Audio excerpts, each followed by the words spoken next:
Gini deh, pernah nggak sih kalian bangun pagi, cuma rebahan atap langit-langit kamar, terus tiba-tiba dihantam satu pertanyaan berat?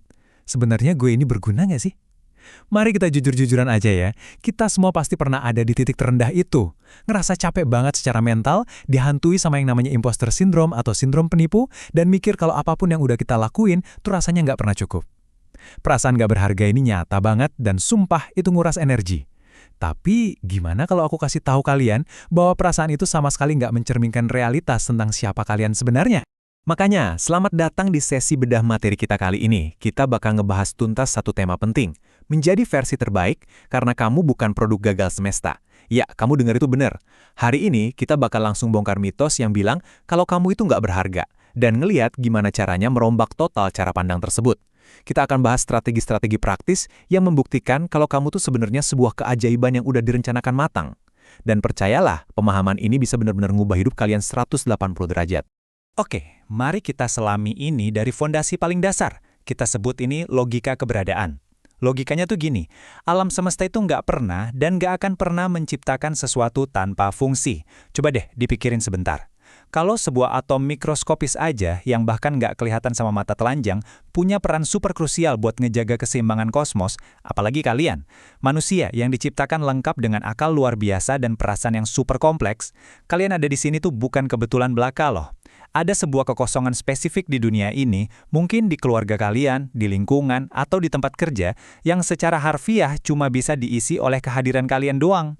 Konsep tadi ngebawa kita ke persimpangan dua cara pandang yang lumayan ekstrim. Di satu sisi, ada kalanya kita ngerasa kayak sebuah kecelakaan sejarah. Kalian tahu kan rasanya? Ngerasa cuma jadi figuran yang numpang lewat di cerita orang lain, sekedar bertahan hidup dari hari ke hari tanpa arah yang jelas. Tapi saat kalian mulai sadar kalau kalian itu punya fungsi, kalian sebenarnya lagi ngambil alih kursi sutradara dan berubah jadi tokoh utama. Mengakui bahwa diri kalian itu berguna adalah langkah pertama yang absolut penting buat berhenti cuma sekedar bertahan hidup dan mulai benar-benar menikmati jalan cerita kalian sendiri. Nah, masalahnya gini. Banyak banget dari kita yang ngelakuin kesalahan fatal waktu nyoba memperbaiki diri. Kita berubah karena rasa benci. Kita mati-matian menghukum diri sendiri karena kita benci banget sama versi kita yang sekarang. Padahal, tahu nggak? Motivasi kebencian itu adalah bahan bakar yang cacat, bikin capek, dan hasilnya udah pasti cuma sementara. Coba deh kita geser ke alternatifnya. Berubah karena sayang. Ini baru bahan bakar yang benar. Kalian merawat dan ngubah diri kalian karena kalian tahu, sadar sesadar-sadarnya, kalau kalian layak dapat hidup yang lebih baik. Ini bukan tentang ajang menghukum diri, tapi tentang merawat diri. Biar lebih gampang, bayangin deh kamu punya tanaman hias kesayangan di rumah. Terus, pelan-pelan, daunnya mulai layu, kering, dan nguning. Apa iya kamu bakal langsung emosi, maki-maki itu tanaman, nyabut paksa terus ngebuang dia ke tempat sampah? Ya nggak mungkin kan? Oke, mungkin agak panik dikit, nyari cara perawatannya. Tapi, pada akhirnya kamu bakal cari tahu apa yang salah. Kamu kasih dia air yang cukup, pindahin posisinya biar dapat sinar matahari. Pendekatan yang sama persis nih, harus banget kalian terapkan ke diri kalian sendiri pas lagi ngerasa layu atau terpuruk. Jangan malah ngebuang diri kalian, tapi kasih diri kalian nutrisi dan waktu yang dibutuhin buat mekar lagi. Dengerin baik-baik prinsip ini ya, dan resapi dalam-dalam. Kesalahan kemarin adalah biaya sekolah untuk kebijakan hari ini. Kilas ini dalam banget. Mencintai diri sendiri itu bukan berarti kita sok-sokan hidup sempurna tanpa celah loh. Ngasih cinta ke diri sendiri, itu artinya kita ngasih izin buat gagal di masa lalu. Yang namanya manusia, kita semua pasti pernah bikin keputusan bodoh kan? Tapi, kegagalan masa lalu itu bukan beban atau penjara yang ngerantai kaki kalian.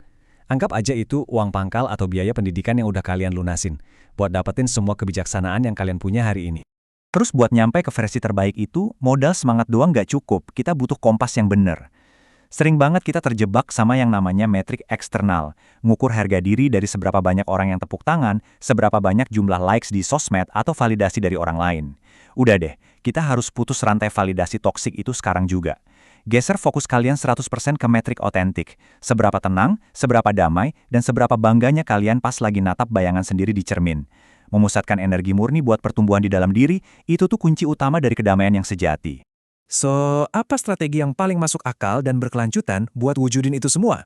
Jawabannya ada di satu angka ajaib ini, 1%. Seringkali, ekspektasi pengen berubah drastis jadi manusia super dalam semalam justru bikin kita ciut duluan sebelum mulai mendaki gunungnya. Ngelihat puncaknya aja udah bikin ngerasa kalah duluan. Solusinya gimana? Lupakan aja dulu gunungnya. Fokus aja buat jadi 1% lebih baik dari versi kamu yang kemarin. Iya, cuma 1% setiap harinya. Kalian mungkin mikir, Kenapa sih aturan 1% ini sejenius itu? Jawabannya simple. Secara instan, aturan ini tuh ngehancurin beban ekspektasi yang nggak realistis buat langsung jadi hebat. Langkah 1% ini kelihatannya emang sepele banget. Mungkin orang lain di sekitar kalian aja nggak bakal sadar, dan jelas nggak ada yang ngasih piala buat pencapaian sekecil ini. Tapi jangan salah, akumulasi rahasia dari kemenangan-kemenangan kecil tiap hari inilah yang pelan-pelan nyiptain kemenangan absolut buat mental kalian. Ini ngebangun kesuksesan otentik tanpa bikin kalian ngerasa kehabisan napas di tengah jalan. Pastinya, yang namanya badai kehidupan tuh bakal terus datang silih berganti. Masalah, krisis, ditolak orang, itu semua udah paket lengkap yang nggak bisa dihindarin. Tapi orang dengan mental yang tangguh, yang benar-benar sayang sama dirinya sendiri, nggak bakal buang energi buat panik mikirin seberapa kenceng badai yang lagi ngantam mereka. Kekacauan di luar sana itu sama sekali di luar kendali kita. Makanya mereka milih buat fokus ke seberapa kokoh akar yang mereka punya. Akar ini tuh prinsip kalian, nilai-nilai kalian, dan seberapa dalam kalian ngerti harga diri kalian. Selama akarnya menancap kuat, mau dihajar badai sedahsyat apapun, kalian gak bakal tumbang. Sekarang, coba kita tarik mundur sedikit dan lihat gambaran besarnya. Pikirin ini deh, secara biologis, eksistensi kalian hari ini adalah sebuah mahakarya dari miliaran tahun proses evolusi dan hasil dari kehendak alam semesta yang super-duper kompleks. Terus ada masa lalu kalian dengan segala dramanya yang sekarang statusnya cuma jadi batu loncatan yang udah sukses kalian lewatin. Dan yang paling krusial dari itu semua adalah detik ini juga. Hari ini murni soal kalian mau milih jadi siapa. Bukan soal apa kata orang, dan bukan soal masa lalu kalian. Semuanya dimulai tepat di detik ini juga. Biar sesi kita kali ini nggak cuma jadi teori manis doang, aku pengen ngasih kalian satu rutinitas malam yang super praktis. Malam ini juga, cobain deh 3 langkah ini.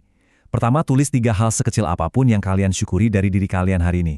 Gak usah mikir yang muluk-muluk, sesimpel kamu nahan emosi pas lagi di jalan, atau sukses nyelesain satu tugas kecil aja udah cukup. Kedua, baca ulang tulisan itu tiap malam sebelum tidur. Ketiga, konsisten lakuin ini biar kebiasaan tersebut pelan-pelan meresap otak kalian buat keluar dari mode bertahan hidup dan mulai otomatis ngelihat betapa berharganya diri kalian, bahkan dari hal-hal yang tadinya kalian anggap biasa banget. Dan akhirnya kita sampai di benang merah dari semuanya. Jangan pernah biarin ocehan orang lain atau kegagalan sesaat ngebikin kalian buta sama fakta bahwa kalian itu berharga banget.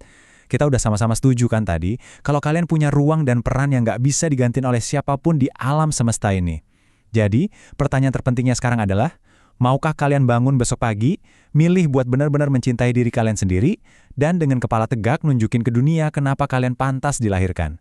Keputusannya 100% ada di tangan kalian. Terima kasih udah ngikutin sesi bedah materi ini sampai akhir, dan sampai jumpa di eksplorasi kita selanjutnya.